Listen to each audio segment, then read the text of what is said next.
உபவாச நாட்கள்ல ஆண்டவர் அவரோடு கூட நம்மை நெருங்கி வர வேண்டும் என்று விரும்புகிறார். நிறைய பேர் உபவாசம் இருப்பார்கள். எனக்கு வேலை கிடைக்கணும், எனக்கு கல்யாணம் ஆகணும், எனக்கு விடுதலை நடக்கணும். ஒருவேளை இருக்கலாம் ஆண்டவருடைய சமூகத்தில் போராடி எனக்கு விடுதலை வேணும் ஆண்டவரே, என்னை ஆசீர்வதிங்க ஆண்டவரே என்று சொல்லுகிற விடுதலையாக இருக்கலாம்.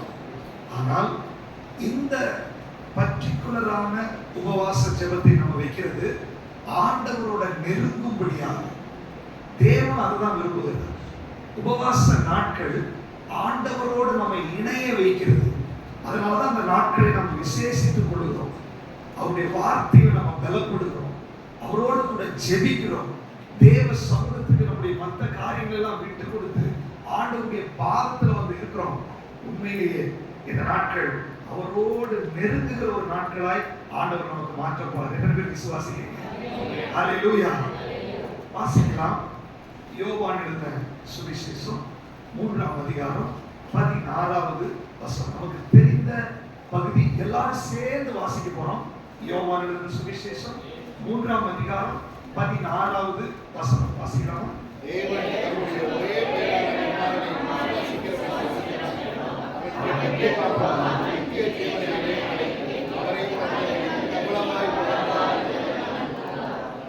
இவ்வளவாய் உலகத்தில் அன்பு கூர்ந்தார். ஹல்லேலூயா. ஆண்டவர் இவ்வளவாய் அன்பு கூர்ந்தார். ஆண்டவர் தன்னுடைய ஜீவனை கொடுத்து நம்மில் அன்பு கூர்ந்தார். ஆண்டவர் தன்னுடைய ஒரே பேரான குமாரனை இந்த உலகத்தில் அனுப்பி அன்பு கூர்ந்தார். நல்லா தெரிஞ்சுக்கோங்க, ஆண்டவரோட நான் ஐக்கியமாய் இருப்பது என்பது அன்பு செலுத்தாமல் ஒரு ஐக்கியம் அங்க என்ன பண்ணாது, நடக்காது. இரண்டு பேரை இணைக்க வேண்டும் என்றால் அதுக்கு நடுவுல அன்பு என்ற ஒரு விஷயம் இல்லைன்னா இணைக்க முடியாது. ஆண்டவரும் அதே ஆயுதத்தை தான் எடுத்தார்.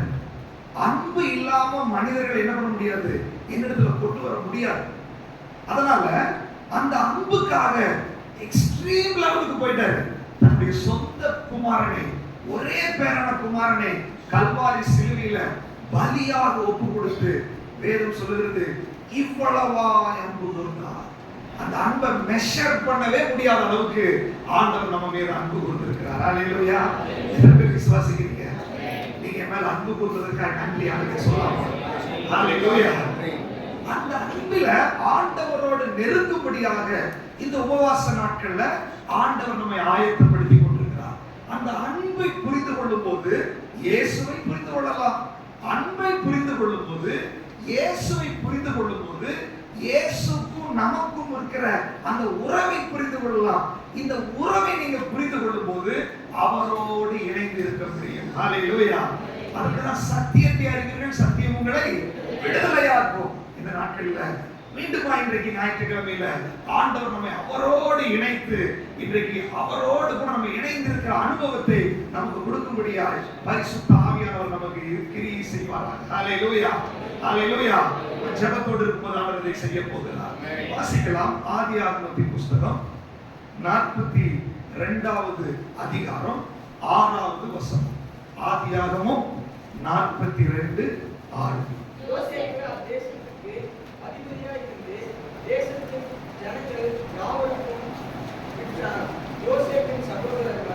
போதும்.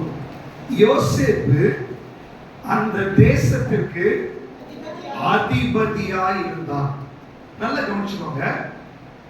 பழைய ஏற்பாட்டுல இருக்கிற எல்லா கேரக்டர்ஸும் புதிய ஏற்பாட்டுல வரப்போகிற இயேசுவை அடையாளப்படுத்தின கேரக்டர்ஸ். சரிங்களா? அப்ப பழைய ஏற்பாட்டுல நடந்த சம்பவம் தான். ஆபிரகாம், ஈசாக்கு, யாக்கோபு, யோசேப்பு, இதெல்லாம் நடந்த சம்பவம் தான்.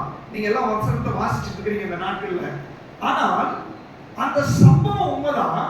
அந்த சம்பவத்துக்கு பின்னாடி திரைமறைவில் ஏதோ நடக்க போகிறது, அது வெளிப்படுத்தி கொண்டே இருக்கிறது. சோ ஒவ்வொரு நல்ல கேரக்டர்ஸ் வேத புஸ்தகத்துல நிறைய கேரக்டர்ஸ் இருக்கு இல்லையா? அத்தனை கேரக்டர்ஸ்க்கு பின்னாடி இயேசு கிறிஸ்து இருக்கிறார்.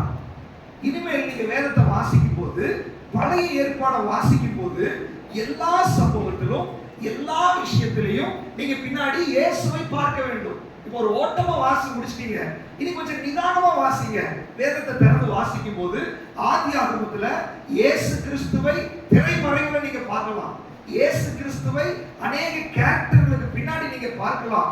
அந்த கேரக்டர்கள் அவங்களுடைய வாழ்க்கையில நடந்த சம்பவம் இயேசுவினுடைய அன்பையும் இயேசுவினுடைய வல்லமையையும் இயேசு என்ன செய்ய போகிறார் என்பதையும் நமக்கு வெளிப்படுத்தி காண்பிக்கும். அந்த வரிசையில யோசேப்பும் இயேசுவை அடையாளப்படுத்துகிற ஒரு கேரக்டர். ஹல்லேலூயா. இந்த வசனம் சொல்லுகிறது யோசேப்பு அதிபதியா இருந்தான். ஹல்லேலூயா. யோசேப்பு யார்? யாக்கோபுடைய மகன். சரிங்களா? யாக்கோபுடைய மகன். சகோதரர்கள் மொத்தம் 12 பேர். யோசேப்பு அவனை நேசிச்சது, யாக்கோபு நேசிச்சதுனால சகோதரர்கள் என்ன பண்ணிட்டாங்க? யோசேப்பை கொண்டு போய் எகிப்திற்கு விட்டு போட்டார்கள். குழியில இறக்கினார்கள். செய்யாத தவறுக்கு ஜெயில அடைத்தார்கள். செய்யாத குற்றச்சாட்டை அவன் மேல சுமத்தினார்கள். அப்படியே இயேசு கிறிஸ்துவுக்கு கம்பேர் பண்ணி பாருங்க. இயேசு கிறிஸ்து பரலோகத்திலிருந்து பிதாவை விட்டு பிரித்து வந்தார். இந்த பூமியில அவருடைய சொந்த ஜனங்களே அவரை ஒப்பு கொடுத்தார்கள், அவரை அவமதித்தார்கள், அவரை செய்யாத குற்றத்தை அவர் மேல சுமத்தினார்கள். அவரை ஜெயிலுக்குள்ள வைக்கல, ஆனால் அவர்கள் கைதியை போல நடத்தினார்கள், அவரை தண்டித்தார்கள். பாத்தீங்களா? அடுத்தது இந்த யோசேப்பு பாத்தீங்கன்னா அவன் பார்வோனுக்கு அடுத்த ஸ்தானத்துல இரண்டாவதாக இருக்கிறார். இயேசு கிறிஸ்து குறித்து நீங்க வாசிக்கும் போது இவர் பாவிகளுக்காக இந்த பூமியில வந்து அடிக்கப்பட்டார், ரத்தம் சிந்தினார், மரித்தார், அடக்கம் பண்ணப்பட்டார், உயிர் தெழுந்தார். பிலிப்பியர் 2ஆம் அதிகாரத்துல வாசிக்கிறோம், வானோர் பூதலத்தோர் பூமியின் கீழானோர் யாருடைய முழங்கால் முடங்கு பிடிக்கும் எல்லா நாமத்துக்கும் மேலான நாமத்தை இயேசுவுக்கு பிதாவாகிய தேவன் கொடுத்தார். ஹல்லேலூயா. அதுதான் பார்வோன் செஞ்சான். சிங்காசனத்துல மட்டும் தான் நான் இருப்பேன், எல்லாரும் யோசேப்பு முன்னாடி நீ முழங்கால் போடணும், எல்லாரும் யோசேப்பு சொல்றதை கேட்கணும். இயேசுவுக்கு ஒரு அடையாளம். இயேசு எல்லா நாமத்துக்கும் மேலான நாமமாய் அவர் உயிர் தெழுந்தார். ஹல்லேலூயா.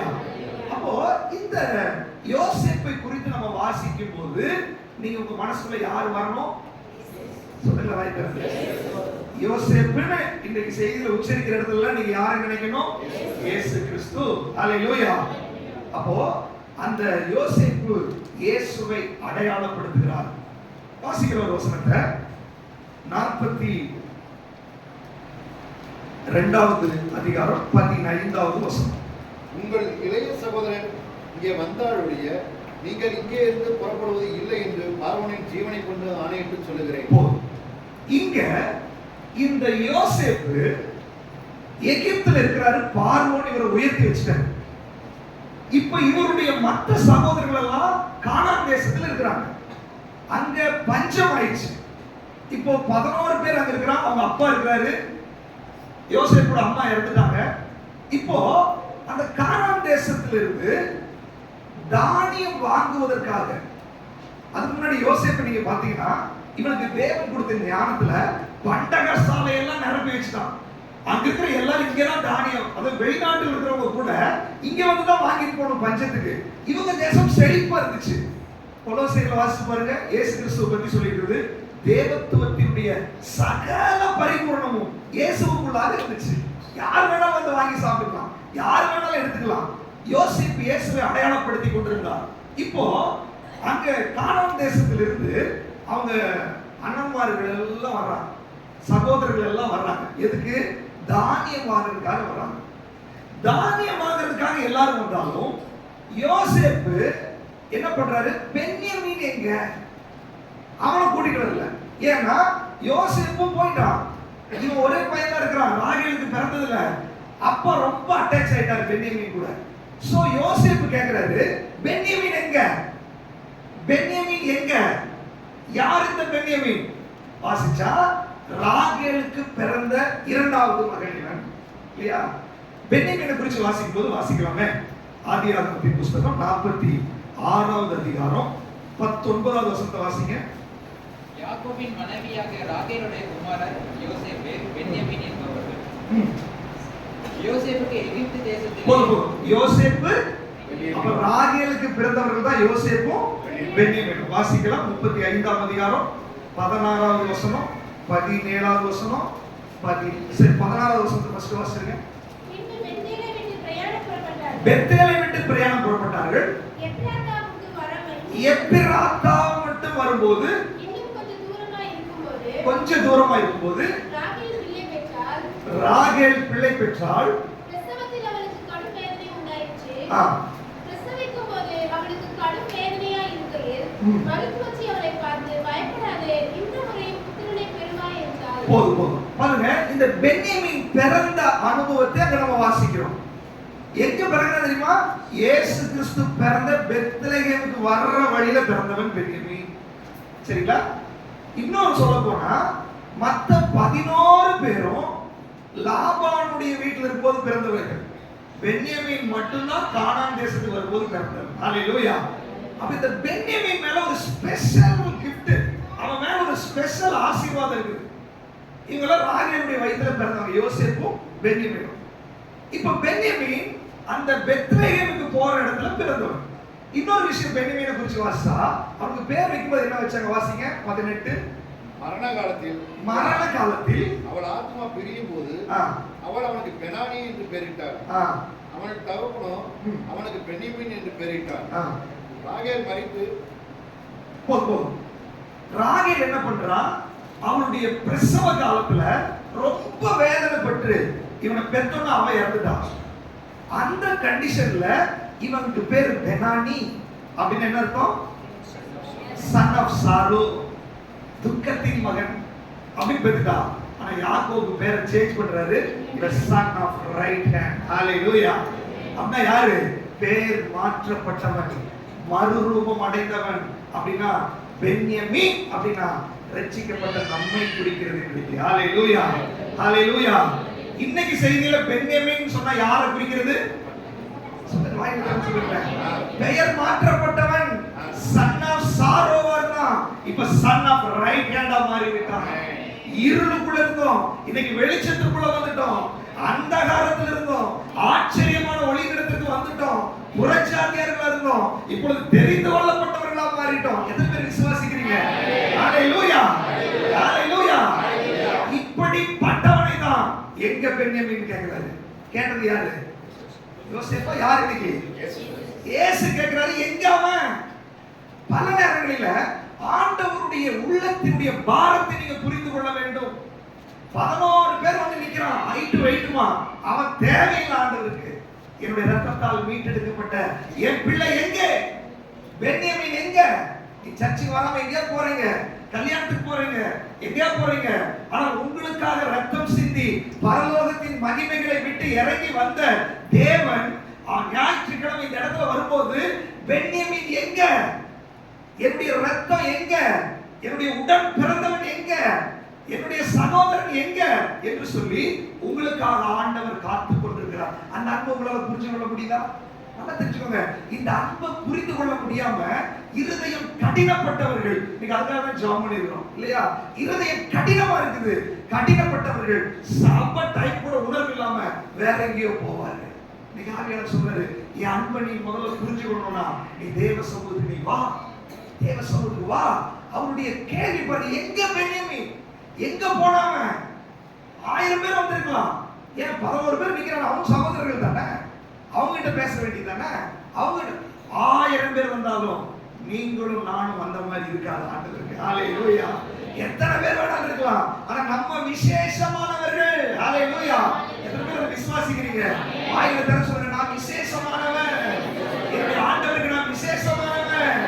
யார் வந்தாலும் நான் வரவில்லை என்றால் அவர் வேதனைப்படுவார். சொல்லுங்க சொல்லுங்க, வாயில திறந்து. யார் வந்தாலும் நான் வரலைன்னு அவர் வேதனைப்படுவார். நான் அவரை சந்திக்கும்படி வருகிறேன், அவரை சந்திக்கும்படி நான் வருகிறேன். அவருடைய உள்ளம் எங்க பென்யமீன்? எங்க பென்யமீன்? இப்போ பென்யமீனை குறித்து கேட்கிறார். அடுத்த வசனத்தை வாசிங்க, 42ஆம் அதிகாரம் 20வது வசனம். உங்கள் இளைய சகோதரன் யார்? ஒரு பென்யமீன். இளைய சகோதரனை என்னிடத்திற்கு அழைத்து கொண்டு வாருங்கள். அழைத்து கொண்டு வாருங்கள். ஆண்டவர் பாருங்க, எங்க நம்மளை தேடுறாரு?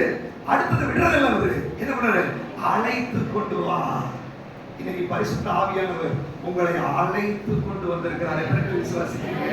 உங்களை அழைத்து கொண்டு வருகிறார். ஏன் விட்டுற வேண்டியதானே?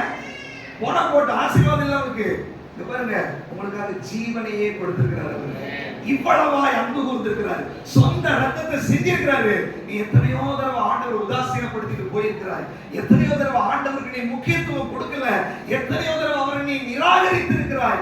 எத்தனையோ தடவை அவரை நீ வேதனைப்படுத்தி இருக்கிறாய். எத்தனையோ தடவை இருதயம் கடினமாய் இருந்திருக்கிறாய். எத்தனையோ தடவை உன் இஷ்டத்துக்கு நீ வாழ்ந்திருக்கிறாய். வாரம் முழுவதும் உலகத்திற்காக வேதத்தை தொடல, ஜெபிக்கல, சாட்சியாய் வாழல, ஆண்டவருடைய நாமத்தை நீ தூஷிச்சிருக்கிற, நீ பாவம் பண்ணிருக்கிற. ஆனாலும் உன்னை அழைத்து கொண்டு வரும்படி ஆண்டவர் ஆட்களை அனுப்புகிறார். உங்களை அழைத்து கொண்டு வரும்படி ஆவியானவர் கிரியை செய்து கொண்டிருக்கிறார். நீங்க நினைச்சீங்களா நீங்களே வந்தீங்க? எத்தனை பேர் நான் என் முயற்சியில வந்தேன்னு சொல்றீங்க? இல்ல இல்ல, உனக்குள்ள விருப்பத்தை போட்டு நீ காலையில போ சபைக்குன்னு சொல்லி உங்களை அழைத்து கொண்டு வந்த ஒரு அன்புள்ள ஒரு ஆண்டவர் இருக்கிறார். ஹalleluya, ஹalleluya. அவர் உங்களை அழைக்கிறார். இன்னைக்கு கூட மீண்டும் அவர் அழைக்கிறார். நீ வா என் சமூகத்துல, இந்த உபவாச ஜெபத்துக்கு நீ வா, நீ தேவ சமூகத்துக்கு வா, என்னை குறித்து நீ தெரிஞ்சுக்க, என்னோட நீ உறவாடு, என்னுடைய அன்பை நீ புரிந்து கொள் என்று சொல்லி உங்களை அழைக்கிறார் ஆண்டவர். இத்தனை அழைப்பை கேட்டு கூட ஆன்லைன்ல கூட வராமல் இருக்கிறவங்க எத்தனை கடினமானவங்க இருக்காங்க இல்லையா? ஆண்டவர் வேதனை போடுறாரு. பார்த்து இனி உனக்கு நான் என்ன செய்யணும், இனி உனக்கு வேற என்ன விடுதலைக்காக நான் பண்ணணும், எல்லாம் பண்ணியாச்சு. பட் உனக்கு புரிய மாட்டேங்குது. அந்த உணர்வு இல்லாம இருக்கிறாயே. உன் வேலை, உன் குடும்பம், பணம், பொருள், இன்னைக்கு ராத்திரி உன்னுடைய ஜீவன் போச்சுன்னா நீ என்ன பண்ணுவ? நீ நரகத்துக்கு போய் உட்கார்ந்து அழுகிறத விட நீ தேவ சமூகத்துக்கு ஓடிவா. அவன் சொல்றாரு, அழைக்கிறார் ஆண்டவர். எத்தனை பேர் அந்த அழைப்பை ரெஸ்பெக்ட் பண்றீங்க? நான் வரேன். வாய் விட்டு சொல்லுங்க, நான் வரேன் ஆண்டவர். இனிமேல் நீங்க வேதனை படாத மாதிரி நான் நடந்துக்க மாட்டேன் ஆண்டவர். நான் வரேன் ஆண்டவர். சொல்லு, வாயில திறந்து சொல்லுங்க. நீங்க சொல்லுங்க, ஆண்டவர் உங்களுக்கு உதவி செய்வார். நீங்க சொல்லுங்க, ஆண்டவர் நான் வரேன் ஆண்டவர். ஆண்டவர் இனி நீங்க கூப்பிடுற மாதிரி நான் வைக்க மாட்டேன்ப்பா. நான் ஓடி வரேன் ஆண்டவர். நான் ஓடி வரேன் ஆண்டவர். ஆனந்த சத்தத்தோட வரேன் ஆண்டவர். உம்மை ஆராதிக்கிறதுக்காக நான் வரேன் ஆண்டவர். நீங்க எனக்கு உதவி செய்யுங்க ஆண்டவர். பென்யமீன் எங்க அவன் அழைத்து கொண்டு வா சொன்னது யாரு? யோசேப்பு. யோசேப்பு அவருக்கு பின்னாடி யாரு? இயேசு. இன்னொரு வசனத்தை வாசிங்க. ஆதியாகமம் 42ஆம் அதிகாரம் 36வது வசனமும் 38வது வசனத்தை வாசிங்க. அவர்கள் தகப்பனாகிய யாக்கோபு அவர்களை நோக்கி என்னை பிள்ளையற்றவனாக்குகிறீர்கள். போதும் போதும். 38 நீங்க வீட்டுல வாசிக்கோங்க. எகைன் அதனுடைய 43ஆம் அதிகாரம் 6வது வசனத்தை யாராவது வாசிங்க. அதற்கு இஸ்ரவேல் உங்களுக்கு இன்னும் ஒரு சகோதரன் உண்டென்று நீங்கள் அந்த மனிதனுக்கு சொல்லி ஏன் எனக்கு இந்த துன்பத்தை வருவித்தீர்கள்? ஏன் இந்த துன்பத்தை வருவித்தீர்கள்? நல்லா கவனிச்சுக்கோங்க. 11 பேர் வந்துட்டாங்க. யோசேப்பு சொல்றாரு, பென்யமீன் எங்க? ஆமை இல்லாம எது நடக்காது, அழைத்து கொண்டு வா. ரத்தம் துடிக்குது, அப்படியே அழைத்து கொண்டு வா. இப்போ இவங்க என்ன பண்றாங்க? ஓ, இவர் ரொம்ப கடினமா இருக்காரு, நேரா போயிட்டாங்க அப்பா கிட்ட, கானான் தேசத்துக்கு. எத்தனை நாள் பிரயாணம் தெரியாது, அன்னைக்கெல்லாம் வண்டியில ஒண்ணு இல்ல, போயிட்டாங்க. அங்க போய் அப்பா இந்த மாதிரி ஒருத்தர் வேற பிடிச்சு வச்சுட்டாங்க. பிடிச்சு வச்சு நீ பென்யமீன் வந்தாலும் இவனை விடுவேன்னு சொல்லிட்டாரு. ஆண்டு பாருங்க எவ்வளவு வைராகியம் இல்லையா? நமக்காக எதையும் செய்யறதுக்கு அவர் இறங்கிடுறாரு. உங்களுக்காக சில பேர் பிடிச்சு வச்ச மாதிரி, சில பேர் வேலையில பிரச்சனை கொடுக்குறாரு, குடும்பத்துல பிரச்சனை கொடுக்குறாரு. எதுக்கு தெரியுமா? எப்படியாவது அப்படியாவது என் பக்கத்துல வா, அப்படியாவது நீ வா. ஒருவேளை இவங்க 11 பேர் கூட்டிட்டு வாங்க, அப்படியே ஓடி இருப்பானுங்க. ஒருத்தரை பிடிச்சி வச்சுட்டு அவனை கூட்டிட்டு வந்தாலும் இவனை விடுவேன். ஆண்டு பாரு நம்ம எவ்வளவு அன்பா இருக்கிறார். அப்படி அன்பை நீங்க புரிந்து கொள்ள வேண்டும். ஹல்லேலூயா. அப்போ இவங்க போறான், 10 பேர் போறான், ஒருத்தரை பிடிச்சி வச்சுட்டாரு. போய் நேரா அவங்க அப்பா கிட்ட போய் இந்த மாதிரி பென்யமீன் வந்தாதான் அவன் உதவுன்றாரு, தானியம் முதல் தருவேன்றாரு. யாக்கோபு டென்ஷன் ஆயிட்டாரு. இன்னொரு பையன் இருக்கிறான், நீ எதுக்கு சொன்ன? நீ எங்க? ஒருத்தர் தான் எவனு போயிட்டான், இவனை நான் விடணுமா? ஆத்தும பிணைப்பு. ஆத்தும பிணைப்பு பென்யமீனை விட மாட்டேங்குது. பாருங்க, ஆண்டவர் கூப்பிடுறாரு, வா வா வா, அழைச்சிட்டு வா. பரிசுத்த ஆவியானவர் வர்றாரு, போன் பண்ணி கூப்பிடுறாரு எல்லாரும். ஆனா தேவனிடத்துல வருவதற்கு உங்க அப்பா தடையா இருக்கிறார். தேவனிடத்துல சேர்வதற்கு அம்மா தடையா இருக்கிறாங்க. சில இடத்துல புருஷன் தடை, சில இடத்துல ஃப்ரெண்ட்ஸ் தடை, சில இடத்துல பாரம்பரியம் தடை, சில இடத்துல வேலை தடை. நீங்க ஆண்டவர் சொல்றாரு, இந்த ஆத்தும பிணைப்பு பென்யமீனை விடமாட்டேன் என்கிறது. உபவாசிச்ச எது தெரியுமா? அது எதா இருந்தாலும் சரி, அங்க ஒரு ஆபரேஷன் பண்ணும்படி அவருடைய வல்லமை வெளிப்பட்டு கொண்டிருக்கிறது. யோசிச்சு பாருங்க, நீங்க இந்த சீனை பாருங்க. உண்மையிலேயே யோசேப்பு எதுக்கு கூப்பிடுறாரு பென்யமீனை? நான் பார்க்கணும், இந்த தானியத்தை எல்லாம் கொடுக்கணும், நல்லதுக்காக தான் கூப்பிடுறாரு. ஆனா இங்க யாக்கோபோட மனநிலை பாருங்க, இவனையும் கொண்டு போட்டுருவானுங்களோ, இவனும் என்ன விட்டு போயிடுவானோ. சில இடத்துல பேரண்ட்ஸ் மென்டாலிட்டி அப்படிதான் இருக்கும். சில இடத்துல ஆத்ம பிணைப்பு பேரண்ட்ஸ் மட்டும் இல்ல, யாரு கூட ஆத்ம பிணைப்பு இருக்குதோ அவங்க அப்படிதான் நினைப்பாங்க. என்ன மீட்டிங்னே போயிட்டு இருக்கீங்க, என்ன நீங்க எப்ப பாரு ஊழியம் சொல்றீங்க, என்ன எப்ப பாரு பிரேயர், என்ன காலையில பிரேயர் சாயங்காலம் பிரேயரா, என்ன அங்கேயும் பிரேயர் ஆன்லைன்லயும் பிரேயர். இதெல்லாம் ஆத்ம பிணைப்பு இயேசுவின் நாமத்தில் அது உடைக்கப்படுவதாக. ஆண்டவரை உங்களை பிரிக்கிற எந்த உறவா இருந்தாலும் சரி, அதை பலிபீடத்துல வைக்கிறதுக்கு நீ தயாரானால் உனக்காக எதையும் செய்வதற்கு ஆண்டவர் வல்லவராய் இருக்கிறார். ஹல்லேலூயா. இன்னும் தெரியுமா, இவர் இப்படி புரியாம பேசிட்டு இருக்காரு யாக்கோபு. நீ பிள்ளை ஏதுக்கு இன்னொரு குழந்தை இருக்குன்னு சொன்ன, நீ ஏன் இப்படி சொல்லிட்டு புலம்புறாரு. போயிட்டு இந்த 3 வருஷத்தை நீங்க வாசிச்சு பாருங்களேன், புலம்புறாரு, நீங்க என்னடா இப்படி பண்ணிட்டீங்க. ஆனா அவருக்கு புத்தியே இல்ல, உண்மையும் சேர்த்து காப்பாற்றுறதுதான் ஒரு பிளான் பண்ணிட்டு இருக்கிறாங்க ஆண்டவர். அதனால இந்த ஆத்ம பிணைப்பில் இருக்கிறவங்களுக்கு அவங்களுக்கு தெரியாது. யோசிச்சு பாருங்க, இவர் அப்பாவை திருப்திப்படுத்துறதுக்காக இருந்தா குடும்பமே பஞ்சத்துல அழிச்சு போயிருப்பான். ஆனா ஆத்ம பிணைப்பை உடைச்சு பெண்ணிகளை கூட்ட வந்தாரு பாருங்க, அந்த குடும்பமே காண அந்த எகிப்துல போய் அந்த பஞ்சத்துல விடுதலை ஆனாரு. நீங்க ஆண்டவர் சொல்றாரு, நீங்க யாருக்காக ஆண்டவர் தியாகம் பண்றீங்களோ, யாருக்காக சபைக்கு வராம இருக்கிறீங்களோ, யாருக்காக மீட்டிங் எல்லாம் கேன்சல் பண்றீங்களோ, அவர்களோடு சேர்ந்து நீங்களும் பஞ்சத்துல அழிந்து போவீர்கள்.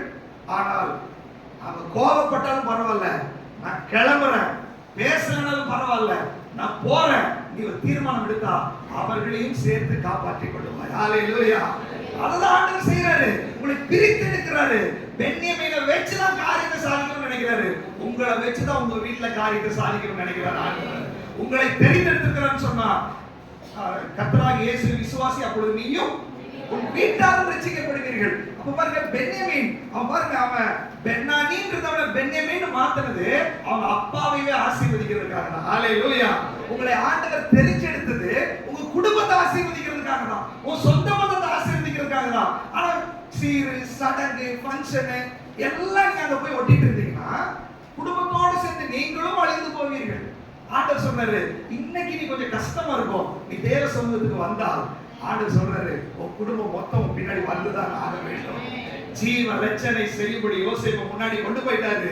நம்மை காப்பாற்றும்படி இயேசு முன்னாடி பரலோகம் போயிருக்கிறாரு.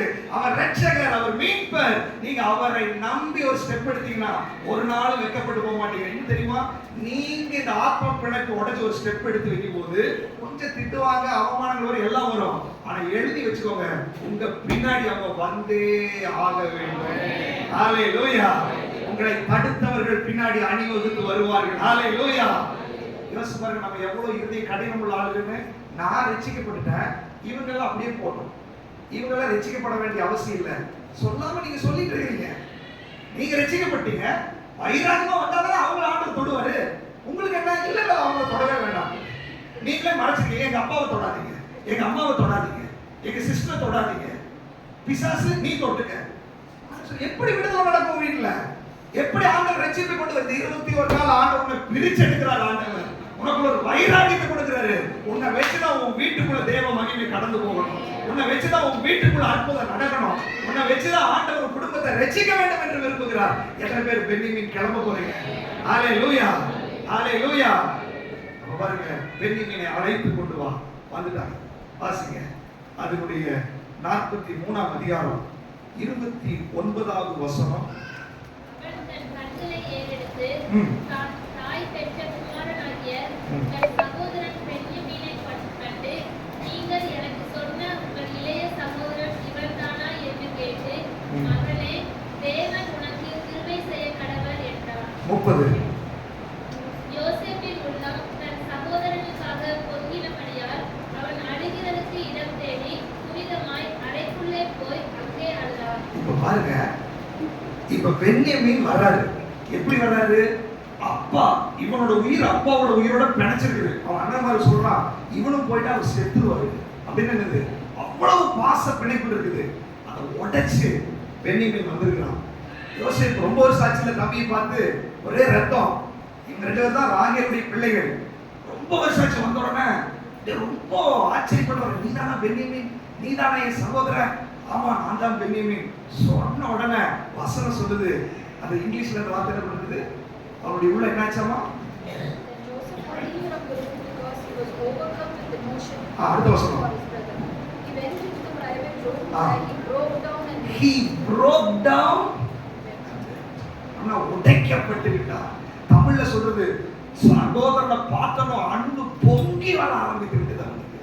யார்? யோசேப்பு, இயேசு கிறிஸ்து. நீங்க சொல்றாரு, நீ தேவ சமூகத்துக்கு ஆலயத்துக்கு வரும்போது உன் ஆத்தும பிணைப்பை நீ உடைச்சிட்டு, பாவத்தோடு உள்ள உறவை நீ கட் பண்ணிட்டு, இனி இதை செய்ய மாட்டாண்டது, ஞாயிற்றுக்கிழமை வேலை வச்சாலும் நான் போக மாட்டாண்டது, எனக்கு நீங்க தான் முக்கியம் அப்படின்னு சொல்லிட்டு நீங்க ஆலயத்துக்கு வந்து உட்காரும் போது உங்களை பார்த்தோன்னே அவங்கள பொங்கி வர ஆரம்பிக்கிறது, அன்பு பொங்க ஆரம்பிக்கிறது.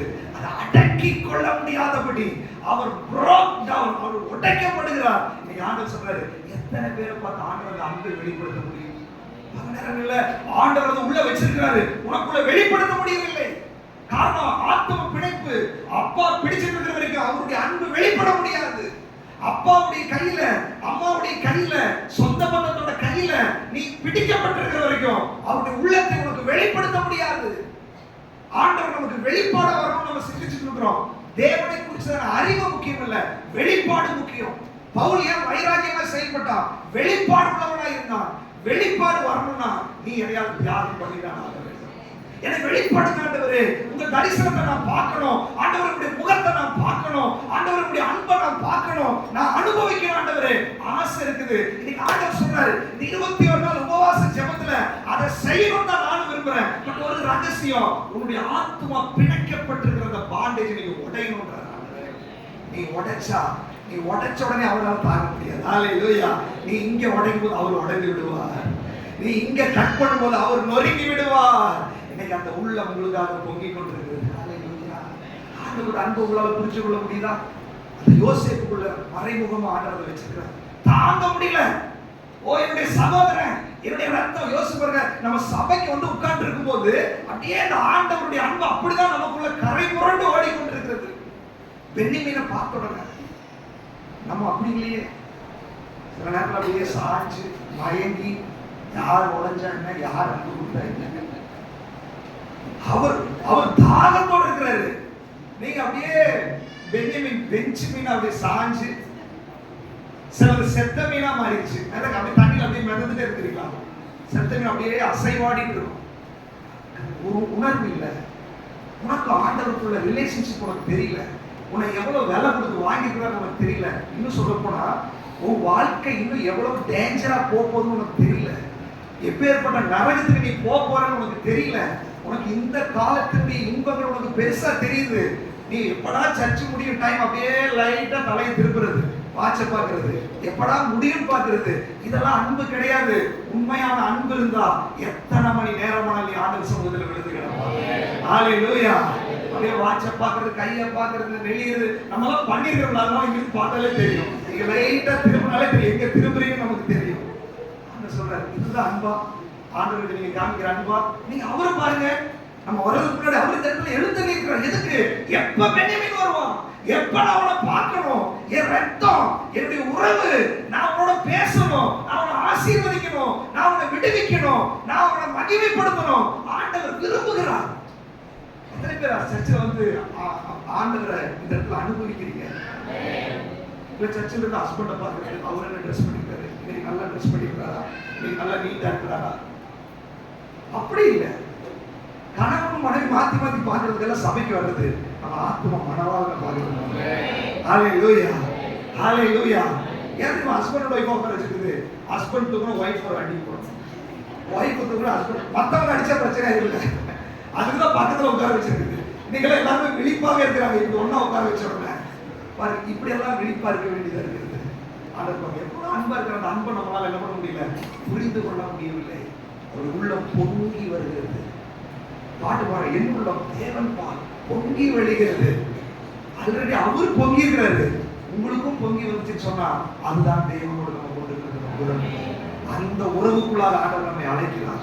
இவர் என்ன வேகத்தில் இருக்கிறாரோ அந்த வேகத்துல நான் எப்ப அவரை பார்க்க போறேன், நான் எப்ப அவரை பார்க்க போகணும், அந்த வேகம் நமக்குள்ள வரணும்.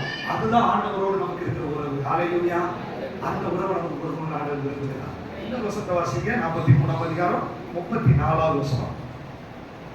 அவன் தனக்கு முன் வைக்கப்பட்டிருந்த போஜனத்தில் அவர்களுக்கு பங்கிட்டு அனுப்பினார். அவர்கள் எல்லாருடைய பங்கை பார்க்கிறோம் பென்யமீனோட பங்கு 5 மடங்கு அதிகமாக. ஆண்டவரை நம்பி வந்தார், அவரை நேசிக்கிறதுக்கு வந்தார், நீ ஒண்ணு கேட்க வரலாம், அவர் 5ஆவது கொடுத்தார். ஹல்லேலூயா.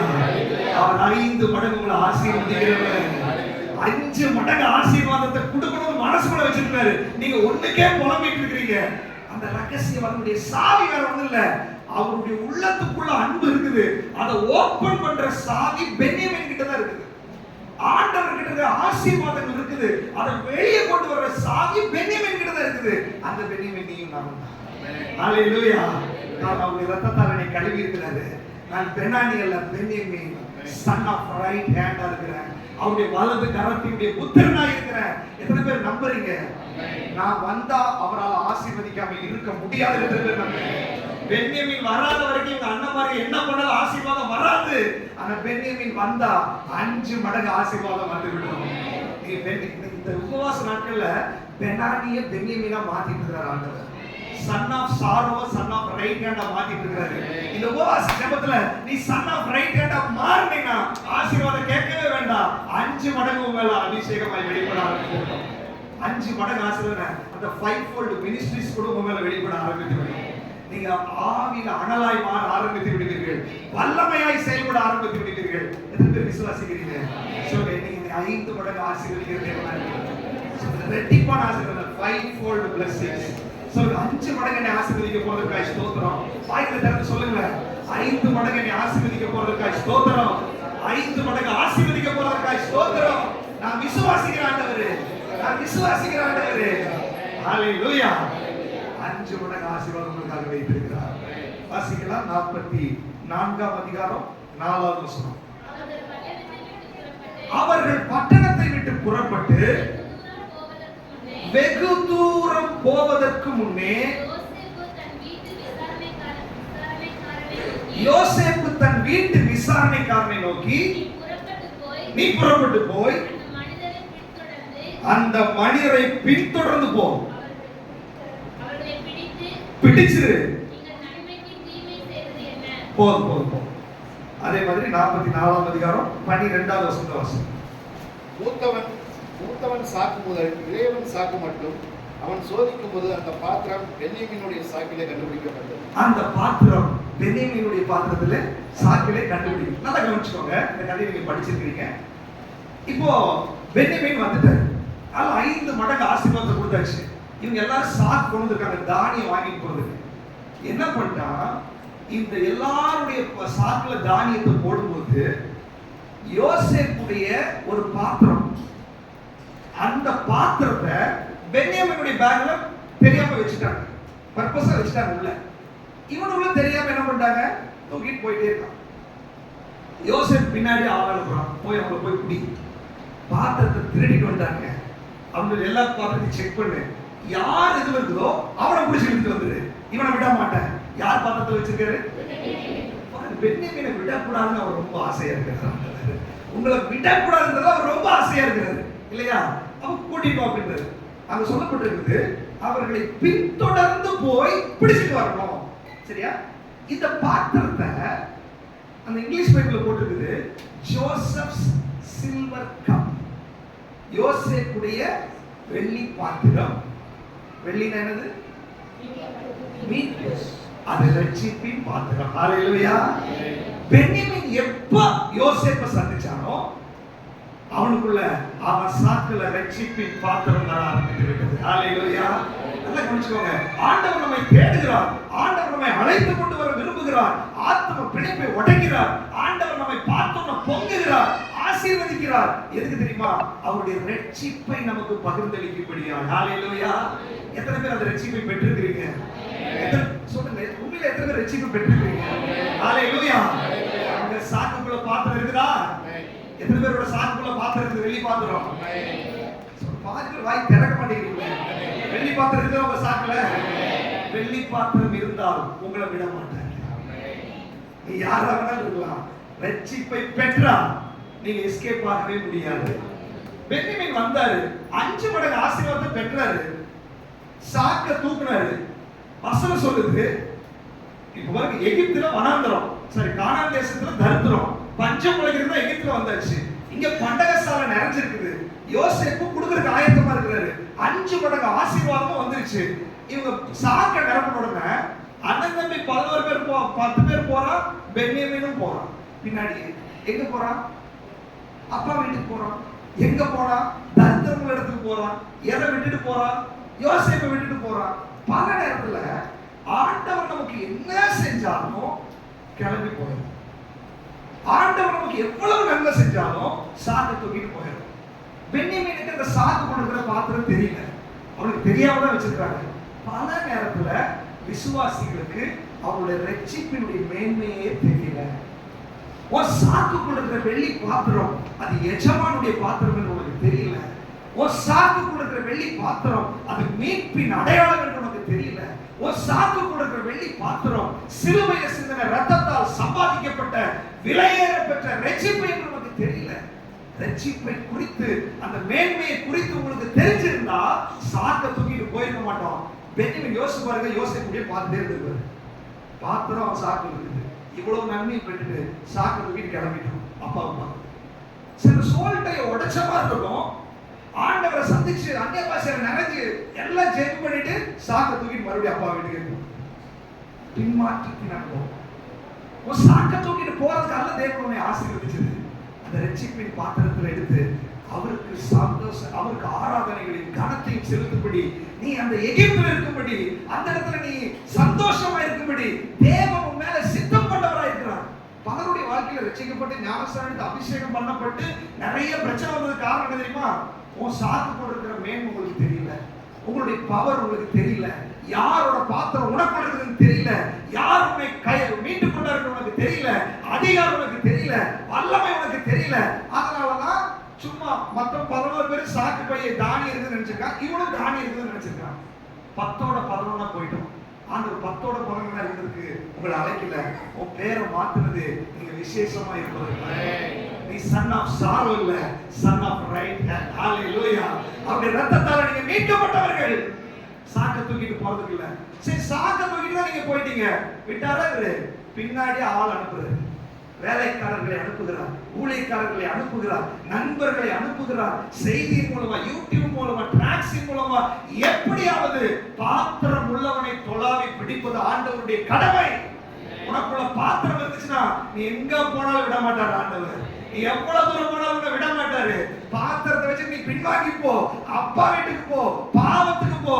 உனக்குள்ள பாத்திரம் இருக்கிறதுனால உன்னை ஒரு நாள் அவர் விடவே மாட்டார். ஹalleluya. இப்ப வர்ற வண்டிகள் எல்லாம் ஜிபிஎஸ் இருக்குது. ஒரு நாள் ஐசக் பிரதருடைய அந்த ஏர்போர்ட்ஸ் வந்து மிஸ் ஆயிடுச்சு. ஒரு வீட்டுல மிஸ் ஆயிடுச்சு. ஐயோ தொலைஞ்சிச்சு, என்ன பண்றது அப்படின்னு எல்லாம் வெளியே வந்துட்டோம். இப்போ ஒரு வண்டி இருக்குதா, வண்டி எல்லாம் தொலை பார்த்தா காணும். டக்குனு இருக்கு ஒரு லீடிங் வந்துச்சு, எடுத்தாரு மொபைல்ல. அந்த ஏர்போர்ட்ஸ் சர்ச் பண்றது ஒரு ஆப் இருக்குது, போட்டாரு. நேரா போய் அது எங்க இருக்குது அங்க போய் நின்றுச்சு. நேரா போய் நின்றுச்சு. நின்ன இடத்துல பார்த்தா நம்ம எடுக்க முடியாத ஒரு இடம். என்ன பண்ண முடியும்? ஆனா இடத்த காமிச்சிச்சு. அவன் பாருங்க, போராடி அது எடுக்கப்பட்டது, திருப்பி கையோடப்பட்டது. நான் சொல்றேன், உனக்குள்ள ரட்சிப்பின் அனுபவம் இருந்தால், உங்ககிட்ட பாத்திரம் இருந்தால், பரலோகத்தினுடைய ஜிபிஎஸ் உன்னை பின்தொடர்ந்து வந்து கொண்டுதான். எப்பேற்பட்ட பாடுபட்டாலும் அதை வெளியே எடுத்தே ஆகும். விட மாட்டேங்குது. ஆனா அதை கையை பிடிச்சு எடுத்து அதை வெளியே கொண்டு வந்து உன்னை மீட்டுக் கொள்வதற்கு பரலோகம் இறங்கி வந்திருக்கிறது. ஹalleluya. ஹalleluya. நீ ரட்சிக்கப்பட்டவன். நீ சன் ஆஃப் சாரோ இல்ல, நீ சன் ஆஃப் ரைட் ஹேண்ட். அவருடைய சொந்த ரத்தத்தை கொடுத்து உன்னை வாங்கி இருக்கிறாரு. நீ எவ்வளவு தூரம் போன உன்னை விட மாட்டேங்கிறார் ஆண்டவர். அவர் அன்பை பார்த்துக்கீங்களேன். நீங்களாம் என்ன பண்ணிருப்பீங்க? துரோகி, நம்பிக்கை துரோகி. போனா போ, எனக்கா நஷ்டம், உனக்கு தானே நஷ்டம் பேசிருக்கீங்க. தலை ஆடுறதுலே தெரியுது. மனுஷன் அப்படி. ஆண்டவர் சொல்றாரு, இல்ல இல்ல, நம்ம நரகத்துக்கு போனா அவருக்கு தான் நஷ்டமா? நம்ம என்ன பெரிய பாக்கியம், நம்ம இல்லைன்னா பரலோகமே நடக்காதுன்ற மாதிரி நம்ம நினைச்சிட்டு இருக்கிறோம். நீ நரகத்துக்கு போனா அவருக்கு என்ன? இல்ல நம்ம பரலோகத்துக்கு போனா அவருக்கு என்ன லாபம்? ஆனாலும் உங்களை பின்தொடர்ந்து வர்றாரு, உங்களுக்கு முக்கியத்துவம் கொடுக்கறனால அதை செய்து கொண்டிருக்கிறார். எத்தனை பேர் அதை புரிஞ்சுக்கிறீங்க?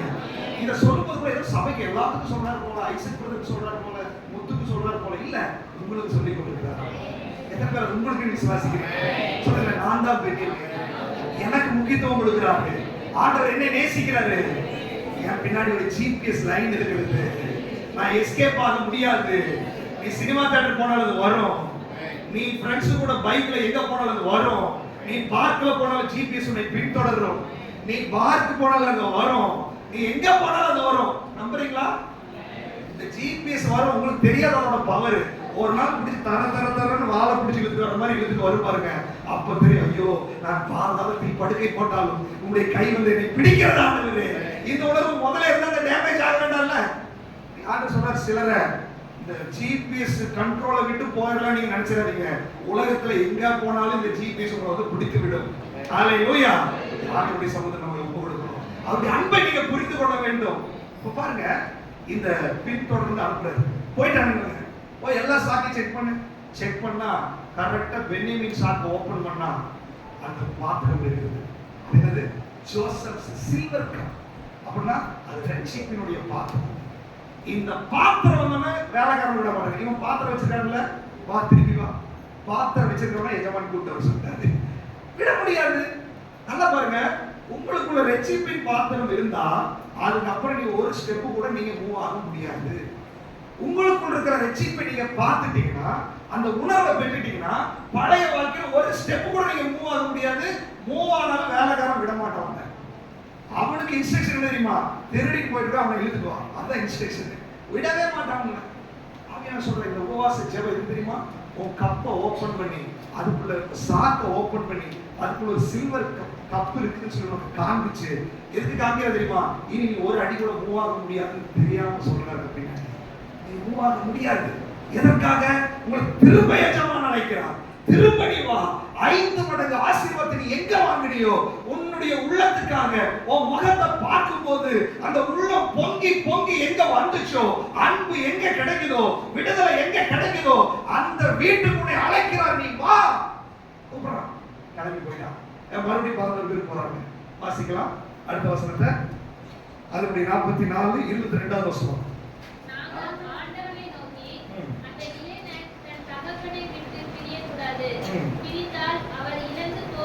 மறுபடியும் சொல்லிட்டேன், இந்த ரட்சிக்கப்பட்டதுக்கு அப்புறம் சொல்லிட்டேன், அபிஷேகம் பண்ணப்பட்டதுக்கு அப்புறம் சொல்லிட்டேன், ஊழியத்துக்கு ஒப்பு கொடுத்ததுக்கு அப்புறம் சொல்லிட்டேன். நல்லா கவனிச்சுக்கோங்க, தேவன் உங்களை பிரிச்சு எடுத்தாருன்னா எந்த உறவுகளும் உங்களை தடுக்கிறதுக்கு நீங்க இடம் கொடுக்காதீங்க. தேவன் உங்ககிட்ட ஒண்ணு பேசுவாரு. யாக்கோபு தேவனுடைய மனுஷன் தான், யாக்கோபு தேவனை தெரிந்தெடுத்தவன் தான். ஆனா டைரக்ஷன் யாக்கோபு கொடுக்க கூடாது. இவன் மேல தரிசனம் வந்துருச்சு, தேவன் இவனை டைரக்ட் பண்ணிட்டு இருக்கிறாரு. சோ இவன் கீழ் பிடிச்சுதான் ஆகணும்.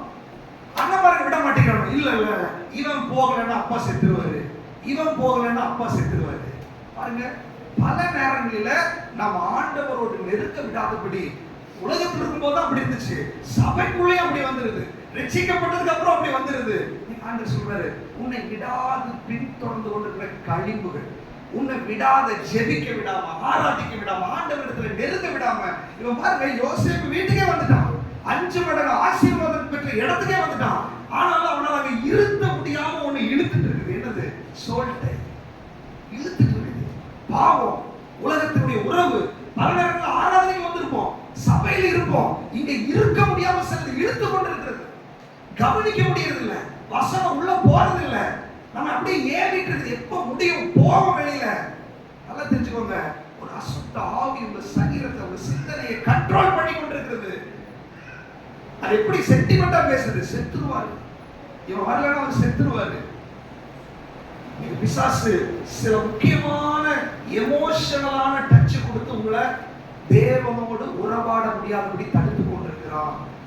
நீங்க தெளிவாய் கொள்ளணும். ஆண்டவர் சமூகத்துல எனக்கு இங்கதான் நித்திய பேரிக்கும், இங்கதான் சமாதானம், இதை விட்டா வேற யாரா இருந்தாலும் எனக்கு பிரச்சனை இல்லை. பவுல் இதை அனுபவிச்சதுனாலதான் அவருக்காக எல்லாவற்றையும் குப்பையா நினைக்கிறேன், எல்லாவற்றையும் நஷ்டமா நினைக்கிறேன் அப்படின்றாரு. எத்தனை பேர் அப்படி சொல்ல முடியும் ஆண்டவருக்காக? நான் எல்லாவற்றையும் குப்பையா நினைக்கிறேன். நீங்க சொல்லலாம், நான் சொல்ல எல்லாம் சொல்லுங்கன்னா நீங்க சொல்லுவீங்க, சொல்லணும்னா மறுபடியும் சொல்ல வைப்பாருன்றதாக சொல்லுவீங்க. ஆனா ஆண்டவர் உங்க உள்ளத்தை பார்க்க, நீ உண்மையிலே ஆண்டவருடைய அன்பை புரிஞ்சிருக்கீங்களா? உண்மையிலேயே ஆண்டவருக்காக உள்ள ஏங்கிட்டு இருக்கிறா? உண்மையிலேயே ஆண்டவருக்காக நான் எல்லாத்தையும் இழக்கிறதுக்கு தயார் நீங்க சொல்றீங்களா? உங்க இருதயத்தை ஆண்டவர் ஸ்கேன் பண்ணி கொண்டிருக்கிறார். நீங்க ஆண்டவரை ரொம்ப நாள் ஏமாத்தலாம் முடியாது. ஏமாத்துறதுனால யாருக்கு லாபம், யாருக்கு நஷ்டம்? நீ ஏமாத்திட்டு உன் வாழ்க்கை அப்படி போகும். நீ ஏமாத்திட்டு நித்திய நரகத்துக்கு போய் விடுவார். நீ நரகத்துல போய் ஆண்டவரே ஆண்டவரே சபைக்கு வந்தனே அப்படி இப்படி சொல்லலாம். ஆனா மத்தேயு 7:21 சொல்கிறது, பிதாவின் சித்தம் செய்யாதவன் நீ உன்னை யாருன்னு எனக்கு தெரியாது. என்னை நோக்கி நீ கர்த்தாவே கர்த்தாவே கூப்பிட்டுருக்கலாம். நான் ஊழியம் செஞ்சேன், தீர்க்க தரிசனம் சொன்னேன், அற்புதம் செஞ்சேன், இதெல்லாம் வேற. நீ ஆண்டவரோட உறவுல இருக்கிறையா? ஆண்டவரை நீ நேசிக்கிறியா? ஆண்டவரோட நீ ஐக்கியமா இருக்கிறாயா? அந்த ஐக்கியம் இல்லைன்னா நித்திய நரகம் உனக்காக காத்து கொண்டிருக்கிறது. இந்த உபவாச நாட்கள் ஆண்டவர் உங்களுக்கு அலர்ட் பண்றாரு. உன்னுடைய ரட்சிப்பை நீ சுய பரிசோதனை பண்ணு. உனக்கு ஆண்டவருக்குள்ள உறவுல நீ எப்படி இருக்கிறாய்? தேவனோட உங்களுடைய உறவு கரெக்டா இருக்குதா? பாருங்க, பென்யமீன் போய் நின்றா, மறுபடியும் ரட்சிப்பின் பாத்திரத்தோட போய் நிக்கிறான். யோசேப்பு நிக்கிறாரு, ஆனா 11 சகோதரர் நிக்கிறான் கூட. இந்த லோத்து கூட நிக்கிற வரைக்கும் உங்களை ஆசீர்வதிக்க முடியாது. பிரிச்சு விடு. 11 பேர் விட மாட்டேங்கிறான். இவன் இல்லைன்னா எங்க அப்பா செத்துருவாரு, இவன் இல்லைன்னா எங்க அப்பா செத்துருவாரு. ஆண்டவர் சொல்ற இந்த சென்டிமெண்ட்டுக்கு இடம் கொடுக்காத. ஆண்டவருக்கு முதலிடம் கொடு. அவருக்கு நீ முதலிடம் கொடுத்தா உனக்கு பரிபூர்ண ஆசீர்வாதங்களை கொடுத்து சமாதானத்தோடு வாழ வைக்கிறதுக்கு ஆண்டவரை காத்துக் கொண்டிருக்கேன். ஹல்லேலூயா. அடுத்து வாசிங்க 45ஆம் அதிகாரம் 1ஆவது வசனமும் 2ஆவது வசனமும். அப்பொழுது யோசேப்பு தன் அருகே நின்ற எல்லாருக்கும் முன்பாக தன்னை அடக்கிக் கொண்டிருக்க கூடாமல் யாவரையும் என்னை விட்டு வெளியே பண்ணுங்கள் என்று கட்டளையிட்டார். யோசேப்பு தன் சகோதரருக்கு தன்னை வெளிப்படுத்துகையில் ஒருவரும் அவன் அருகில் நிற்கவில்லை. அவன் சத்தமிட்டு அழுதான். அதை எகிப்தியர் கேட்டார்கள், பார்வோனின் வீட்டாரும் கேட்டார்கள். இப்ப என்னாச்சு அப்படின்னா, இவனுக்கு விடவே மாட்டேங்கிறாங்க. யோசேப்பு சரி வேற என்னதான் பண்ண முடியும் அப்படின்ட்டு, சரி ஓகேப்பா, இப்போ இவனை விட்டுட்டும் போக மாட்டானுங்க, இவனுங்களும் போக மாட்டானுங்க, ஒரே போராட்டமா இருக்குது. வேற வழி இல்லை, என் இருதயத்தை திறந்து நான் காமிச்சே ஆகணும், நான் என்னை வெளிப்படுத்தியே ஆகணும். ஆண்டவர் பாரு, இந்த உபவாச நாட்கள்ல எத்தனையோ தடவை நம்மகிட்ட பேசிட்டாரு, நீங்க ஒப்பு கொடுத்துட்டீங்க, விடுதலை எல்லாம் ஓகே. பட் இந்த பர்டிகுலர் உபவாச நாள் அவர் என்ன விரும்புறாரு? எத்தனை ஒப்பு கொடுத்து எத்தனை தடவை பேசியும் இந்த 11 பேர் உங்களை இழுத்துட்டு போறதுக்கே வெயிட் பண்ணிட்டு இருக்கான். அங்க ஒரு அப்பா உங்களை இழுத்துட்டு போறதுக்கே வெயிட் பண்ணிட்டு இருக்கிறாரு. ஆனா ஆண்டவர் சொல்றாரு, என் இருதயத்தை திறந்து நான் அவருக்கு காமிக்க போறேன், என் அன்பை வெளிப்படுத்தாதான் வெளிப்பாடு. அப்போ சொன்ன போல் வேகமா போயிட்டு இருந்தான். ஒரு சூரியனை போல பிரகாசங்களை சூழ்ந்து கொண்டவன செத்தவனை போல விழுந்தான். ஆண்டவர் சொல்றாரு, அன்பில உங்களை கட்டி பிடிக்க போறாரு, அவருடைய அன்பை உங்களுக்கு வெளிப்படுத்த போறாரு. அப்படியாவது என் பிள்ளை நான் கூட இருப்பான், அப்படியாவது உண்மையான நேசிப்பான்னு சொல்லி ஆண்டவர் எந்த எக்ஸ்ட்ரீமுக்கு போறதுக்கு தயாரா இருக்கிறாரு. யோசிச்சு பாருங்க, அடுத்த ஸ்டெப்புக்கு ரெடி ஆயிட்டாரு. என்ன பண்ண தெரியுமா? அடக்க முடியல. என்ன தெரியுமா? ஐயோ, பென்யமீனை விடவும் மாட்டேங்கிறானுங்க, அவனுக்கு போகவும் மாட்டேங்கிறானுங்க, ஏன் நான் அவனோட பிரைவேட்டா பேசவும் முடியல. ஆண்டவருடைய வேதனை பாருங்களேன். அவன் சத்தமிட்டு அழுது பார்வோனுடைய வீட்டாரெல்லாம் கேட்கிற அளவுக்கு அழுதுகிறான் அப்படின்னு சொன்னா, என் தம்பி கூட தனியா பேச விட மாட்டேங்கிறானே, என் தம்பியை விட்டுட்டு போக மாட்டேங்கிறானே. அதுதான் இயேசுவுடைய குணம்.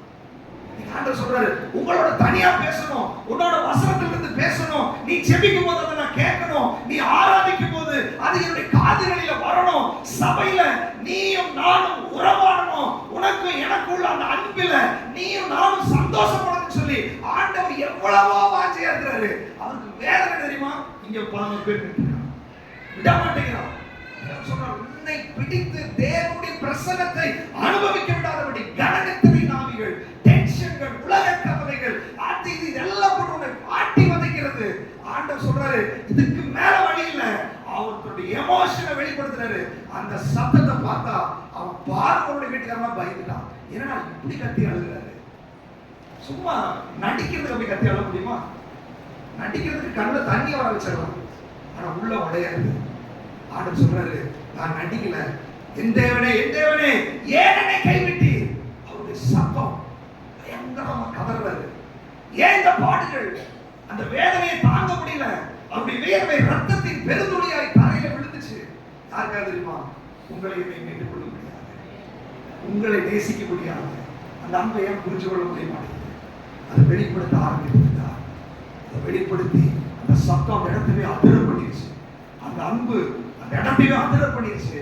அதே அன்போட ஆண்டவர் நீங்க நேரத்தில் வந்து என் பெண்ணியமை எனக்கு வேணும், என் பெண்ணியமையோட நான் பேசணும், இவன் என்னுடைய தம்பி, இது என்னுடைய உறவு, இது என்னுடைய ரத்தம் என்பதுல ஆண்டவர் வைராக்கியமா இருக்கிறார். ஹல்லேலூயா. அடுத்த வசனத்தை வாசிங்க. 14வது வசனம் 15வது வசனமும் இப்படி அழுது தன் தம்பியாகிய பென்யமீன் என்ன பண்றாராமா? கட்டி பிடித்து விட்டார். அப்படின்னா என்ன அர்த்தம்? இப்போ ஒருத்தரை கட்டி பிடிச்சா என்ன அர்த்தம்? விட மாட்டேன், நான் உன்னை விட்டு கொடுக்க மாட்டேன். உங்களுக்கு தெரியுதா? பரிசுத்த ஆவியானவர் உங்களை கட்டி பிடித்து உன்னை நான் விட மாட்டேன், பாவத்துக்கு உன்னை விட மாட்டேன், உலகத்துக்கு உன்னை விட மாட்டேன், உறவுகளுக்கு உன்னை விட மாட்டேன். அவர் உங்களை கட்டி அமைத்திருக்கிற எத்தனை பேர் அதை உணர்றீங்க? அவருடைய அன்பின் கைகளால் அவங்களை கட்டி கொண்டிருக்கிறார், அவருடைய வார்த்தையால் அவங்களை கட்டி கொண்டிருக்கிறார். அந்த விட மாட்டேன் அப்படின்றது. அடுத்த வருஷம் சகோதரர் யாவரையும் குற்றம் செய்து அவர்களையும் கட்டிக்கொண்டு அழுதார். அதற்கு பின் அவன் சகோதரர் அவனோட சந்தோஷித்தார்கள். யோசேப்பின் சகோதரர் வந்தார்கள் என்கிற சமாரசம் பார்வோன் அரண்மனையில் பிரசித்தமான போது பார்வோனும் அவனுடைய ஊழியக்காரரும் சந்தோஷமடைந்தார்கள். பாருங்க, அதை கட்டி பிடித்து முத்தம் கொடுத்து அப்படியே அண்ணனும் தம்பியும் அப்படியே இரண்டரை கலந்துட்டாங்க. அந்த அரண்மனையே சந்தோஷமாய் மாறிவிட்டது. ஹல்லேலூயா. நீங்களும் ஆண்டவரும் அந்த உறவுக்குள்ள வந்தா உங்க வீடு சந்தோஷமாய் மாறிவிடும், உங்க வாழ்க்கை சந்தோஷமாய் மாறிவிடும், இந்த சபை சந்தோஷமாய் மாறிவிடும். சந்தோஷம் வேற எங்கேயுமே இல்ல, ஆண்டவரோட உள்ள உறவுல தான் இருக்கிறது. அவர் அதற்காக தான் வெயிட் பண்றாரு. போகடா, போக மாட்டேங்கிறான், ரொம்ப போராடுறாரு. வேற வழி இல்ல, ஓபன் பண்ணிட்டாரு ஆண்டவர் இல்லையா? இன்னைக்கு ஆண்டவர் அந்த இருதயத்துக்குள்ளாக ஓபன் பண்ணி கொண்டிருக்கிறார். எதுக்கு தெரியுமா? உங்களை விட முடியாது, உன்னை விட முடியாது. வைராகிய புதிய ஏற்பாடு சொல்லுது, ஆவியானவர் வைராகிய வாஞ்சையா இருக்கிறார் நம்ம மேல, இந்த மேல வைராகியம் உடையவரா இருக்கிறார். என் பிள்ளை நான் விட மாட்டேன். இந்த சந்தோஷம் சந்தோஷம் அங்கதான் இருக்கு. மற்றதெல்லாம் போலியான சந்தோஷம். அப்பா செத்துருவாரு, அண்ணன் செத்துலாம் போலியான சந்தோஷம். உண்மையான சந்தோஷம் ஆண்டவரிடத்துல மட்டும்தான் இருக்குது. ஹல்லேலூயா.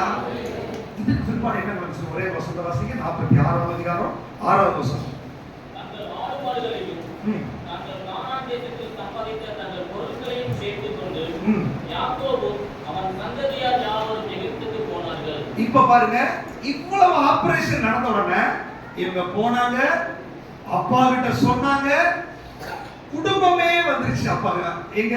யோசேப்பு கிட்ட. நல்லா தெரிஞ்சுக்கோங்க, இதுக்கு முன்னாடி சாக்க தூக்கிட்டு போன பாருங்க, நம்ம பேக தூக்கிட்டு போற மாதிரி சாக்க தூக்கிட்டு போனது ரட்சிப்பையே உணராம போயிட்டாங்க. அவன் சாக்குக்குள்ள என்ன இருக்கு அவனுக்கு தெரியல. ஆனா எகைன் பிடிச்சிட்டு வாங்க, நீ எங்க போற? பாஸ்டிக் பிரேயர் உட்கார வைக்கிறது அதான். வாங்க, எங்க போற? உணராம எங்க ஓடுற? பிடிச்சு வந்து உட்கார வைக்கிறது. திருப்பி கூட்டிட்டு வந்து இருதயத்தை திறந்து காமிச்சு, நான் தான் வந்தேன், நான் தான் ஒரு ரத்தம், நான் தான் உன் தகப்பன், நான் தான் உன்னை நேசிக்கிறேன், நான் தான் உனக்காக உயிரை கொடுத்தேன். அதை சொல்லக்கூடிய அந்த உபவாச ஜெபம். இப்ப என்ன தெரியுமா? இப்ப பென்யமீன் வெளிப்பாடை பெற்றவனாய் போகிறான், அன்பினுடைய வெளிப்பாடை பெற்றான். அது வரைக்கும் பாருங்க, நீங்க இந்த கதை அப்படியே ஜூம் பண்ணி பாத்தீங்கன்னா யோசேப்புக்கு தெரியும் என் தம்பி தானே, ஆனா இவனுக்கு தெரியும் யாரோ பாருங்க. நம்முடைய வாழ்க்கை ஆண்டவர் குறிச்ச வெளிப்பாடு உங்களுக்கு வராத வரைக்கும் இவர் ஏதோ ராஜா, அங்க வேற யாரோ இருக்கிற மாதிரி இங்கே இவரு 10-11 இவர் ஒருத்தர், இவர் ஒரு தூதர், இறை தூதர், இல்லைன்னா அது ஒரு சக்தி. எங்கேயோ வச்சுட்டு ஒரு போட்டோல சிலுவையில கிளை வச்சுட்டு நீங்க வேற எங்கேயோ இருக்கிறீங்க. வெளிப்பாடு இல்லாதவங்களுடைய கிறிஸ்தவ வாழ்க்கை அப்படிதான் இருக்கும். ஆனால் இருதயத்தை திறந்தவன அந்த வெளிப்பாடு வந்தவன அவனும் ஒன்னா கலந்துவிட்டாரு. அவனோட ஆத்மா பிணைந்து விட்டது, பிரிக்க முடியாத உறவாய் மாறிவிட்டது. ஆண்டவர் சொல்றாரு, இயேசுவை குறித்த அறிவுல நீ கிறிஸ்தவ வாழ்க்கை வாழ முடியாது. ஊரே ரட்சிக்கப்பட்டு வராது. ஆனால் உனக்கு வெளிப்பாடு வந்தா, ஆண்டவரோட உறவுக்குள்ள நீ வந்தா, ஆண்டவரோட பின்னி பிணைந்து அந்த அன்பை நீ அனுபவிச்சு, அந்த மிகுந்த சந்தோஷத்தை நீ அனுபவிச்சா, இப்ப பென்யமீன் போற பாருங்க, வெளிப்பாடோட போற அப்பா கிட்ட போனா, ஏய் என்னோட ரத்தம் அங்க இருக்குது, அவங்கப்பா உயிரோட இருக்கிறானா, அவன் செத்துருவாரு மறுபடியும் உயிர் வந்துருச்சு அப்படின்னு வந்து குடும்பமே ஆடு மாடுகளோட எகிப்துக்கு யோசேப்பினுடைய வீட்டுக்கு வந்தாரு. நீ ஆண்டு சொன்னாரு, உனக்கு வெளிப்பாடு வந்தா உன் குடும்ப சபைக்கு வந்தே ஆகும். உனக்கு வெளிப்பாடு வந்தா உன் சகோதரர்கள் சபைக்கு வந்தே ஆவார்கள். உனக்கு வெளிப்பாடு வராத வரைக்கும் யார் உங்க வீட்டுக்காரர் கூட சபைக்கு வர மாட்டாங்க. உனக்கு வெளிப்பாடு வராத வரைக்கும் உன் மனைவி கூட பிள்ளைகள் கூட சபைக்கு வர முடியாது. ஏன்னா வெளிப்பாடு இல்லாம ஆண்டவருடைய அன்பு தெரியல அவனுக்கு. ஆண்டவரோட உறவு இல்லை, ஆண்டவருடைய அன்பை புரிஞ்சுக்க முடியல. ஆண்டவர் God is love, God is love சொல்ற தூக்கிட்டு அதான் God is love. அந்த அன்பை நீ உணர்ந்தீனா நீ உடைக்கப்படுவாய். அந்த அன்பை உணர்ந்தீனா அவரை விட்டு நீ வெளியே போக மாட்ட. அப்படிப்பட்ட உறவுக்குள்ள வா அப்படின்றாரு. இந்த உறவுக்குள்ள இருக்கிற ஒருத்தன் ஊரவே ஆண்டவருக்குள்ள கூட்டிட்டு வந்திருக்கான். ஹalleluya. நீங்க உறவுல இல்லாம நீங்க என்ன சுவிசேஷம் சொன்னாலும் யாரும் ரட்சிக்கப்பட மாட்டாங்க. பவுல் உறவுக்குள்ள இருந்ததுனால போற இடமெல்லாம் சபை, போகிற இடமெல்லாம் ரட்சிப்பு, போற இடமெல்லாம் விடுதலை. அவன் உறவுக்குள்ள இருந்தான், வெளிப்பாடை பெற்றவனா இருந்தான். நீ ஆண்டவருடைய வெளிப்பாடை பெறாமல் சும்மா சுவிசேஷத்துல ஞானத்துல தான் பேச முடியும். ஆனா உறவுக்குள்ள இருந்தீங்கன்னா நதி உனக்குள்ள புறப்பட ஆரம்பிக்கும். நதி போகிற இடமெல்லாம் ஆசீர்வாதமாய் மாறிடும். இன்னைக்கு ஆண்டவர் என்ன விரும்புறாரு? இந்த சபையில் இருக்கிற ஒவ்வொருத்தரையும் என்னுடைய உறவுக்குள்ள வந்து உனக்குள்ள ஜீவ தண்ணீர் நதி ஓட வேண்டும். அது அன்பின் பெருக்காய் புறப்பட வேண்டும். நீ தனியாய் அல்ல, உன்னை நான் பின்தொடர்ந்து வந்து பிடித்ததும், உனக்குள்ள என்னுடைய ரட்சிப்பின் பாத்திரத்தை வச்சதும், உன்னை நான் செலக்ட் பண்ணதும், நீ சன் ஆஃப் சாரோவா இருந்தோம், பெயின்ஃபுல்லான எக்ஸ்பீரியன்ஸ்ல நீ பிறந்திருந்தோம், உன் வாழ்க்கை துன்பத்துல இருந்தோம், உன்னை என்னுடைய ரைட் ஹேண்டா மாற்றி, உன்னை வலது கரத்தின் புத்திரனாய் மாற்றி, உனக்குள்ள என்னுடைய பாத்திரத்தை வைத்து உன்னை நான் ரட்சிச்சு உன்னை அபிஷேகம் பண்ணதுக்கு ஒரு நோக்கம் உண்டு. என்ன தெரியுமா? உன்னை கொண்டு உன் குடும்பத்தை நான் தொடரணும், உன்னை கொண்டு உன் சொந்த பந்தங்களை நான் தொடரணும். ஒரு சமாரிய ஸ்திரீட்ட போய் பேசுறாரு, வேற எதுவும் பேசல, அவர் ஆவிக்குரிய உறவை பத்தி பேசுறாரு. நான் கொடுக்கிற தண்ணீரை குடிச்சீனா அது உனக்குள்ள நித்திய ஜீவகாலமாய் ஊறி வர ஆரம்பிக்கும். அவர் கேட்கிறார், எனக்கு அது வேண்டும், நான் அதை ருசிக்கணும். உடனே அந்த ஜீவ தண்ணீர் அவனுக்குள்ள வந்துச்சு. அவ போன ஒரு ஊரே ரட்சிக்கப்பட்டு வந்து விட்டார்கள். ஆண்டவர் சொல்றாரு, இருக்கிற ஒவ்வொருத்தரும் பெண்ணியமாய் பார்க்கிறார். நீ வெளிப்பாடோடு போக வேண்டும். உனக்குள்ள அந்த தாகம் இருக்கணும். ஆண்டவருடைய அன்பின் ஆழத்தை நீ புரிஞ்சுக்கணும். பவுல் இந்த வெளிப்பாடை பெற்றதுனால தான் சொல்றாரு, அந்த அன்பினுடைய நீளம், அகலம், ஆழம், உயரம் என்னவென்று நீங்க பகுத்தறியணும். அந்த அன்பை நீங்க புரிஞ்சு கொள்ளுங்க. அறிவு கெட்டாத அந்த அன்பு, புத்தி கெட்டாத அந்த அன்பு, அதை மெஷர் பண்ண முடியாது. அந்த அன்பை நீ புரிந்து கொண்டால் மட்டுமே ஒரு சுவிசேஷ வேலை உன்னால செய்ய முடியும். அதை புரிந்து கொண்டால் மட்டுமே இந்த உலகத்தில் அவருக்காக நீ வாழ முடியும். இல்லாவிட்டால் அது பின்மாற்றத்தினுடைய வாழ்க்கை. இந்த 21 நாளும் அதை உங்களுக்கு கொடுக்க முடியும். ஆண்டவர் ஆயத்தமாக இருக்கிறார். எத்தனை பேர் நீங்க அந்த ஆண்டவரோட உறவாட போறீங்க? இன்னைக்கு தன்னுடைய இருதயத்துக்குள்ள இருந்து பென்யமீனுக்கு வெளிப்படுத்தின ஆண்டவர் இடத்துல வந்திருக்கிறாரு. எல்லாரும் கண்களை கூடி, ஆண்டவரே, இதோ நான் பென்யமீன் வந்திருக்கிறப்பா, இதோ நான் பென்யமீன் வந்திருக்கிறேன், என் தகப்பனுடைய ஆத்ம பணிப்பை உடைச்சிட்டு நான் வந்திருக்கிறேன். ஆண்டவரே, ஏதோ ஒரு பிரயாணம் பண்ணி வந்திருக்கிறேன். உங்களை பார்க்கறதுக்கு நான் வந்திருக்கிறேன். ஆண்டவரே, யோசேப்பு இடத்துல நீங்க இருக்கிறீங்களே,